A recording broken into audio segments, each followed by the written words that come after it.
ஒரு நாட்டின் அரசன் தன் மனைவியின் மீது உயிரை வைத்திருந்தான்.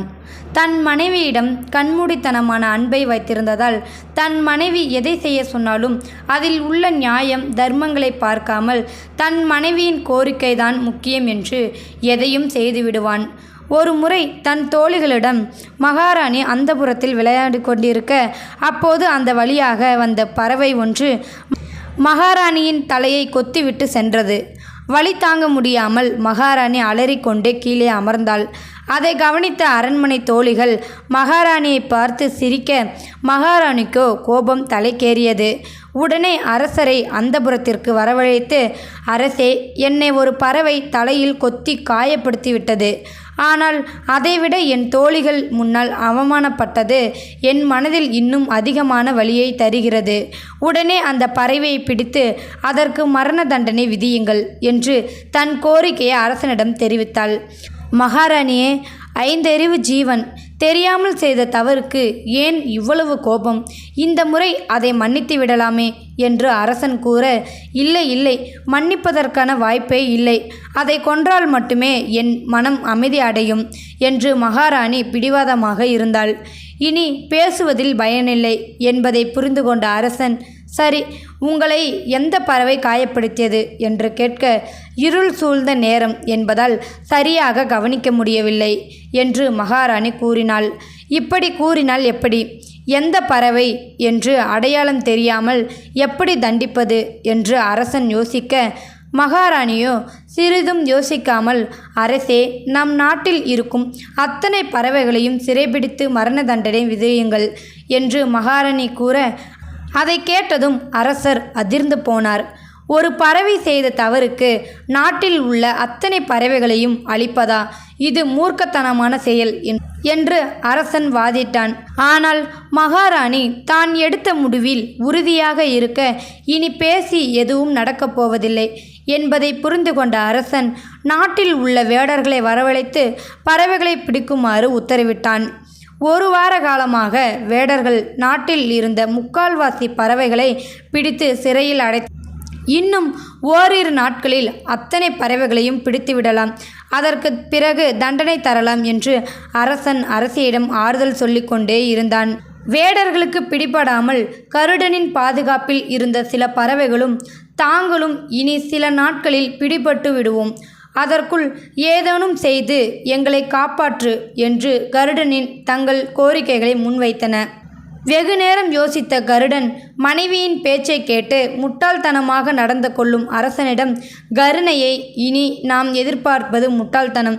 இனி நம்மை படைத்த இறைவன் மட்டுமே நமக்கு துணை என்று இறைவனிடமே இதற்கு உபாயம் தரும்படி பிரார்த்தனை செய்தது. கருடன் முன் தோன்றி இறைவன், கருடா, உன்னுடன் இருக்கும் பறவைகளையும் வேடர்களின் வலையில் சிக்கிக்கொள்ள ஆணையிடு. அதற்கு முன் நான் சொல்கின்ற ரகசியத்தை அவர்களிடம் கூறு. உங்களை படைத்த எனக்கு உங்களை எப்படி காக்க வேண்டும் என்று தெரியாதா? நம்பிக்கையுடன் செல், நான் உனக்கு துணையாக இருப்பேன் என்று கூறிவிட்டு இறைவன் மறைந்துவிட்டார். இறைவன் கூறிய ரகசியத்தை பறவைகளிடம் கூறிய கருடன், வேடர்களின் வலையில் நீங்களாகவே சென்று அகப்பட்டு கொள்ளுங்கள் என்று உத்தரவிட அனைத்து பறவைகளும் பிடிபட்டன. மறுநாள் தண்டனை தர அரசரும் மகாராணியும் மரண கூட்டத்திற்கு வந்தனர். அங்கு நாட்டில் வசித்த அத்தனை பறவைகளும் அச்சத்துடன் கத்திக் கொண்டிருந்தன. அப்போது, உங்களில் யாரோ ஒரு பறவை செய்த தவறுக்கு அத்தனை பறவைகளுக்கும் இன்று மரண நாள் குறிக்கப்பட்டுள்ளது. அதற்கு முன் உங்களுக்கு ஏதேனும் ஆசைகள் இருந்தால் கூறலாம் என்று அரசன் கேட்க, ஒரு சிட்டுக்குருவி அரசனின் முன்னால் வந்து, அரசே, எங்கள் பறவைகளின் தலைவன் ஒரு சிறிய பிரச்சனையை தீர்த்து வைக்க பக்கத்து நாட்டிற்கு சென்றுள்ளார். இன்னும் சிறிது நேரத்தில் வந்துவிடுவார். அவர் வந்ததும் அவரை ஒரு முறை நாங்கள் பார்த்து கொள்கிறோம். அதற்கு பிறகு நீங்கள் எங்களை கொல்லுங்கள் என்று சிட்டுக்குருவி கேட்க, ஓ, பக்கத்து நாட்டிற்கு சென்று பிரச்சனைகளை தீர்க்கும் அளவிற்கு புத்திசாலியான பறவையாது? வரட்டும், அந்த பறவையை நானும் பார்க்க வேண்டும். அதற்கு பிறகே தண்டனைகளை நிறைவேற்றலாம் என்று அரசன் காத்திருந்தான். சிறிது நேரத்தில் கருடன் அங்கே வந்தது. அதை பார்த்ததும் அரசன் அந்த பறவையிடம், ஓ, தாங்கள்தான் பக்கத்து நாட்டு பிரச்சனைகளை தீர்க்கும் புத்திசாலியோ? அப்படி அவர்களுக்கு என்ன பிரச்சனை? அதை நீ எப்படி தீர்த்தாய் என்று அரசன் கேட்க, அரசே, நாட்டில் எண்ணிக்கையில் ஆண்கள் அதிகமா பெண்கள் அதிகமா என்று பக்கத்து நாட்டு அரசர் கேட்டார். அதற்கு சரியான பதிலை கூறினேன். என்னை பாராட்டினார் என்று கருடன் கூற, இந்த கேள்விக்கு சிறு குழந்தை கூட பதில் தருமே. எனக்கு தெரிந்தவரை அந்த நாட்டின் கணக்கெடுப்பின்படி ஆண்கள்தான் அதிகம். நீயும் அதைத்தானே கூறினாய் என்று கேட்க, இல்லை அரசே, பெண்கள்தான் அதிகம் என்று கூறினேன். அதற்கான விளக்கத்தையும் தந்தேன் என்று கருடன் கூற, அப்படி என்ன விளக்கத்தை தந்தாய் என்று அரசர் ஆர்வமாக கேட்டார். பக்கத்து நாட்டில் இராணுவத்தில் சேர எந்த ஆண்மகனும் முன்வருவதில்லையாம்.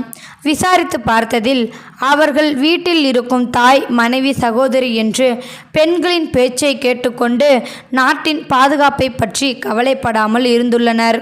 ஒரு குறிப்பிட்ட வயதிற்கு வந்த பிறகும் தன் புத்தியை பயன்படுத்தாமல் பெண்கள் கூறும் விஷயங்களில் உள்ள நன்மை தீமைகளை தெரிந்து கொள்ளாமல் அப்படியே அதை ஏற்றுக்கொள்பவன் பிறப்பால் ஆணாக இருந்தாலும் எண்ணிக்கையில் பெண் வரிசையில்தான் வருவான் அல்லவா? அதனால்தான் அப்படி கூறினேன் என்று கருடன் கூறி முடிக்க, அரசனோ தன்னை யாரோ சவுக்கால் அடித்தது போல் உணர்ந்தான். அப்படியே ஏற்றுக்கொண்டு, அதே தவறைதானே நானும் இப்போது செய்து கொண்டிருக்கிறேன். அப்படியென்றால் நானும் பெண் வரிசையில்தான் வருகிறேனா என்று நினைத்த அரசர், கருடா, இந்த பறவைகளை அழைத்து கொண்டு செல். நான் எப்போது ஆணையிட்டாலும் இந்த பறவைகள் இங்கே வர வேண்டும் என்ற கட்டளையுடன் அவைகளை விடுதலை செய்தான். மகாராணியோ பறவைகளை விடுதலை செய்ததை அறிந்து எல்லையில்லா கோபத்துடன் இருந்தாள். அரசன் எத்தனை முறை எடுத்து கூறியும் அவள் புரிந்து கொள்ளவில்லை. சரி, 1 வாரம் 10 நாட்கள் கடந்தால் எல்லாம் சரியாகிவிடும் என்று அரசனும் எதையும் பெரிதாக கண்டுகொள்ளவில்லை. ஆனால் மகாராணிக்கோ அரசர் நம்மை கண்டுகொள்வதில்லை என்று தெரிந்ததும் உணவு உண்ணாமல் பட்னி இருக்க தொடங்கினாள். தொடர்ந்து பட்னி இருந்ததால் மகாராணியின் உடலில் சக்தி குறைந்து மயக்கமடைந்து ஆபத்தான நிலைக்கு தள்ளப்பட்டாள். இதை அறிந்த அரசன் என்ன செய்வதென்று தெரியாமல், ஒரு பறவை செய்த தவறுக்கு அத்தனை பறவைகளையும் கொல்வதா, இல்லையேல் பறவைகளின் உயிரை காக்க என் 6 மனைவியை இழப்பதா, இல்லை, என் மனைவியை இழக்க நான் தயாராக இல்லை என்று மீண்டும் பறவைகளை உடனே சிறைக்கு வரும்படி உத்தரவிட்டான். அங்கு வந்த அத்தனை பறவைகளையும் பார்த்த அரசன், எங்கே கருடனை காணவில்லை என்று கேட்டார். தென் திசையில் உள்ள நாட்டில் ஒரு பிரச்சனை தீர்க்க சென்றிருக்கிறது, இன்னும் சிறிது நேரத்தில் வந்துவிடும் என்று கூறி முடிப்பதற்குள் கருடன் அங்கே வந்தது. கருடா, இன்று எந்த கேள்விக்கு விடை தந்துவிட்டு வந்தாய் என்று அரசன் கேட்க, அரசே, நாட்டில் பிறப்பு அதிகமா இறப்பு அதிகமா என்ற கேள்விக்கு விடை தந்துவிட்டு வருகிறேன். இதில் என்ன சந்தேகம் இருக்கிறது? பிறப்புதானே அதிகம். வருடா வருடம் மக்கள் தொகை கூடிக்கொண்டே போவதை பார்த்துமா அவர்களுக்கு விடை தெரியவில்லை என்று அரசன் ஏளனமாக கேட்டான். இல்லை அரசே, நீங்கள் கூறிய விடை தவறு. இறப்புதான் அதிகம் என்று கருடன் கூற, அதெப்படி சாத்தியம்? எனக்கு விளக்கமாக கூறு என்று அரசன் கேட்டதும், எவன் ஒருவன் தான் செய்தது தவறு என்று தெரிந்து ஒருவனை மன்னித்து சரியான தீர்ப்பை வழங்கிய பிறகும் தனக்கு வேண்டியவர்கள் தன் கூட இருப்பவர்களின் பேச்சை கேட்டுக்கொண்டு கொடுத்த தீர்ப்பை மாற்றி வாக்குறுதிகளை மீறுகிறானோ அவன் உயிருடன் இருந்தாலும் பிணத்திற்கு சமமானவன். தன் புத்தியை பயன்படுத்தாமல் அடுத்தவர்களின் தவறான சொல் பேச்சு கேட்பவன் உயிருடன் இருந்தாலும் இறந்தவர்களின் கணக்கில்தான் வருவான் என்று கருடன் கூற, அரசனுக்கு இந்த முறை நேரடியாகவே தன்னைதான் கருடன் பிணம் என்று கூறுகிறது என்பதை உணர்ந்து கொண்டு அரசன் மீண்டும் அந்த பறவைகளை விடுதலை செய்தான். இந்த முறையும் பறவைகளை விடுதலை செய்ததை அறிந்த மகாராணி, அரசே, என் மீது உங்களுக்கு அன்பு துளியளவும் இல்லை. அப்படி இருந்திருந்தால் அந்த பறவைகளை இத்தனை முறை மன்னிப்பீர்களா? இதுதான் நான் உங்களுக்கு தருகின்ற கடைசி அவகாசம். இந்த முறை நீங்கள் அந்த பறவைகளுக்கு மரண தண்டனை தரவில்லை என்றால் நான் அக்னியில் இறங்கி என் உயிரை மாய்த்து கொள்வேன் என்று உறுதியாக கூறிவிட்டாள். அரசன் மிக பெரும் தர்ம சங்கடத்திற்கு ஆளானான்.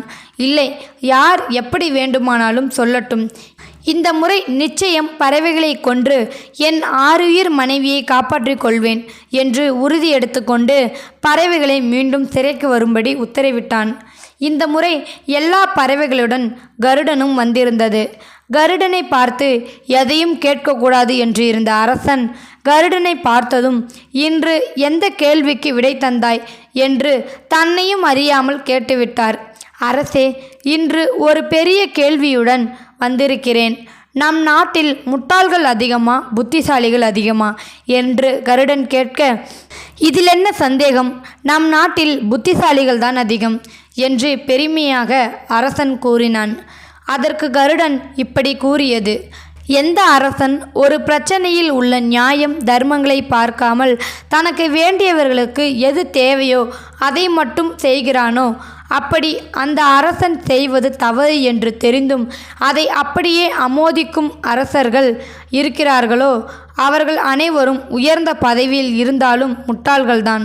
கண்மூடித்தனமான அன்பிற்காக நன்மை தீமைகளை உணராமல் தனக்கு வேண்டியவர்களுக்கு சாதகமாக நடந்து கொள்ளும் அத்தனை பேரும் முட்டாள்தான்.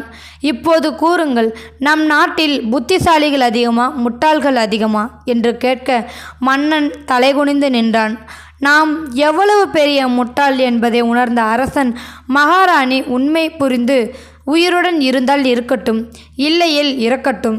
நான் இனி ஒருபோதும் இந்த பறவைகளை துன்புறுத்த மாட்டேன் என்று அவைகளை மகிழ்ச்சியுடன் வழி அனுப்பி வைத்தான். ஒருவரின் மீது நீங்கள் காட்டும் அன்பு முட்டாள்தனம் அல்ல, ஆனால் அளவு கடந்த முட்டாள்தனமான அன்பை மட்டும் ஒருவரின் மீது வைத்து விடார்கள். நீங்கள் வைக்கும் அன்பு இன்னொரு மகிழ்ச்சியான உலகத்தை உருவாக்க வேண்டுமே தவிர இன்னொருவரின் மகிழ்ச்சியை உலகத்தை அளிக்கும் அளவிற்கு முட்டாள்தனமாக இருந்துவிடக்கூடாது. இந்த வீடியோ உள்ள கருத்து உங்களுக்கு பிடிச்சிருக்குன்னு நினைக்கிறேன். பிடிச்சிருந்தால் லைக் பண்ணுங்கள், ஷேர் பண்ணுங்கள், கமெண்ட் பண்ணுங்கள், மறக்காமல் சப்ஸ்கிரைப் பண்ணுங்கள். தேங்க்யூ ஃபார் வாட்சிங்.